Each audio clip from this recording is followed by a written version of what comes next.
Viewers, বিগত কয়েকদিন যাবৎ আমি আমার ক্রোম ব্রাউজারে একটা সমস্যার সম্মুখীন হয়েছি। সেটা হচ্ছে আমি যখনই আমার ক্রোম ব্রাউজারে প্রবেশ করি তখনই একটা আননোন একটা লিংক শো করে। আমার যে গুগল ক্রোম ব্রাউজারে যে হোম পেজ যেমন ছিল তেমনটা নেই।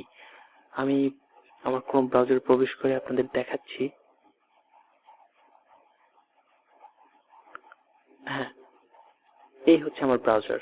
এখানে আমার যে আগের যে পূর্বের যে হোম পেজটা যেমন ছিল এখন কিন্তু সেভাবে নেই।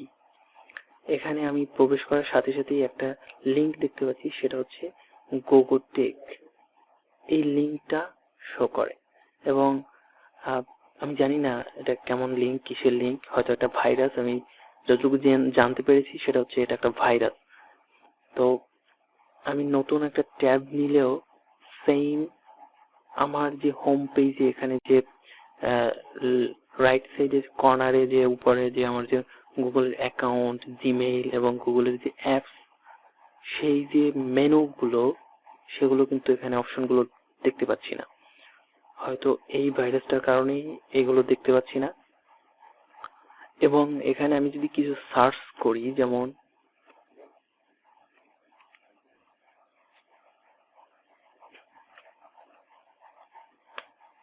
কিছু সার্চ করলে দেখেন, আমরা সাধারণত গুগলে কিছু ক্রোম ব্রাউজার থেকে সার্চ করলে যেমনটা আসার কথা তেমনটা আসছে না। আসছে ঠিক আছে, কিন্তু সার্চ হয়ে আসছে, কিন্তু সেটা একটু ডিফারেন্ট লাগছে, ভিউটা একটু ডিফারেন্ট মনে হচ্ছে। তো এই প্রবলেমটা সলভ করার জন্য আমি এই ভিডিওটা তৈরি করেছি। তো চলুন এবারে আমি সলভের দিকে যাব। প্রথমে আমি সেটিংসে যাব। আমাদের ব্রাউজারে যে সেটিংস অপশন, উপরে 3 ডট, এখানে প্রবেশ করে আমরা সোজা সেটিংস চলে যাব এবং এখান থেকে আমাদের সার্চ ইঞ্জিন এই অপশনটা চলে যাব। আপনারা দেখতে পাচ্ছেন search engine used in the address bar.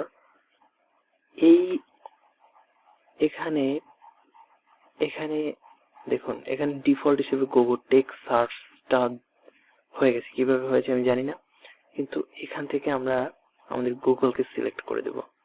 তো গুগলকে সিলেক্ট করে দেওয়ার পর এবার আমাদের কাজ হচ্ছে manage search engine and site search, এটাতে প্রবেশ করব।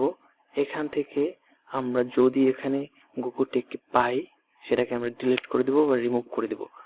হ্যাঁ, আপনারা দেখতে পাচ্ছেন লাস্টে এটা পেয়েছি, এটাকে আমরা এখন ডিলিট করে দেব। ওকে, এটা ডিলিট হয়ে গেছে। যদি আরো নিচে আছে কিনা দেখি। হ্যাঁ, এই দেখতে পাচ্ছেন এখানে go-go.tec, এটা অ্যাক্টিভ অবস্থা আছে, এটাকে আমরা ডিলিট করে দিব। হ্যাঁ, অলরেডি এটা ডিলিট হয়ে গেছে। এবার আমরা এখান থেকে বের হয়ে যাব। ওকে, আমাদের এখানে কাজ শেষ। এরপর দ্বিতীয় কাজ হচ্ছে প্রাইভেসি এন্ড সিকিউরিটি অপশনে। সেখান থেকে গিয়ে আমরা যে আমাদের যে টোটাল যে সার্চ হিস্ট্রি আছে সেই সার্চ হিস্ট্রিটাকে ক্লিয়ার করব। তো এখানে আমাদের যে টোটাল, আমরা অল টাইম দেব এবং অল টাইম দিলে সেখান থেকে আমাদের যে টোটাল যে হিস্ট্রি আছে সেই হিস্ট্রিটা ক্লিয়ার হয়ে যাবে।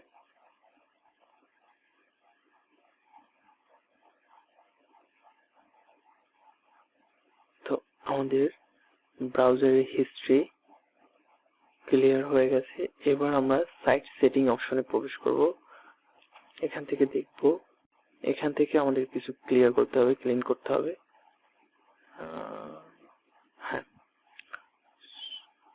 হ্যাঁ, view permission and data stored across sites, এখানে প্রবেশ করে আমরা এখানে এটাকে ক্লিয়ার করে নেব।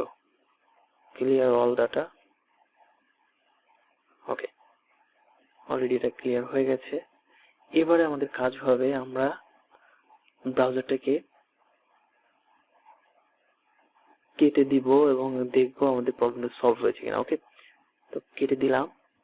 এবারে আমরা আবার নতুন ভাবে ব্রাউজারে প্রবেশ করব, দেখবো আমাদের প্রবলেমটা সলভ হয়েছে কিনা। নো, আমাদের প্রবলেমটা সলভ হয়নি। এখনো দেখা যাচ্ছে go-go.tec সেই ভাইরাসটার লিংকটা আছে এবং সার্চের অপশনটা অন্যরকম। সেটিংসে চলে যাব। তো আমরা সেটিং চলে যাচ্ছি। হ্যাঁ, সেটিং চলে আসছে। এবার আমাদের কাজ হবে reset and clean up. Restore settings to their original default, এখানে আমরা প্রবেশ করব এবং রিসেট সেটিং দিব। ঠিক আছে, ওকে, রিসেট হচ্ছে।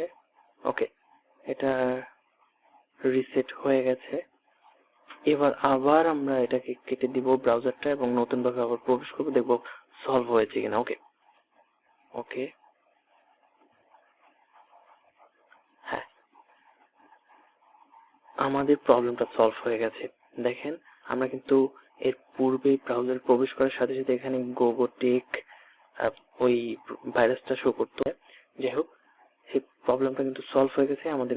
আমাদের পূর্বের যে গুগল ক্রোম যে ব্রাউজারের যে হোম পেজটা যেমন, সেই অবস্থা কিন্তু ফিরে আসছে। এখানে দেখেন জিমেল, ইমেজ, গুগল অ্যাপস। এখানে আমার অবশ্য জিমেলটা লগ আউট হয়ে গেছে, এই কারণে এখানে আইকনটা দেখা যাচ্ছে না, কিন্তু আমি আবার লগ ইন দিলে আবার এটা শো করবে। যাই হোক, আপনারা এই ভিডিও থেকে আপনাদের এই প্রবলেমটা সলভ করতে পারবেন। ধন্যবাদ।